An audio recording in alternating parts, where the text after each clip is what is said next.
Hello, and welcome to the Teams video on how to turn in an assignment that your teacher has given to you in Teams. So after you've launched Teams, you're going to click on Teams at the left over here and locate the class in your list for the assignment that you want to complete. Mine is going to be for Culinary Arts 5th Hour. In the General team or tab, when you come over to the actual class, you're going to see various tabs at the top. You can access the assignment in two ways.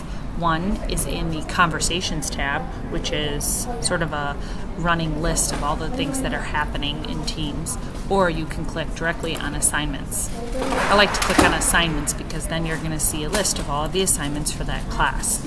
These red past due notices let me know that I have not turned something in that was assigned. So we will look at the e-learning day assignment Unit 6 review. When I click on that, I'm going to get a lot of details about that specific assignment. What the due date was, how many points will be assigned in Teams, any additional instructions, reference materials, and then right here is my work. I have one of two options for turning in this assignment. I can either click directly on the worksheet that has been posted, complete the worksheet in Microsoft Word Online, and then turn it in that way. As you can see here, the assignment is opening up in Word. So I can type right in this document, complete the assignment.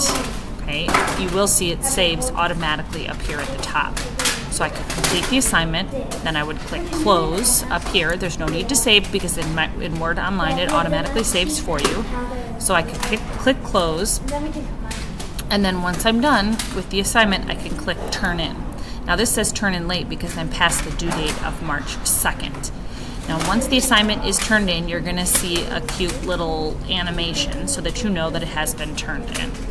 Now I just wait for my teacher to grade it, and once I go back to the assignments, I will see any feedback also with points show up here. Thanks for watching.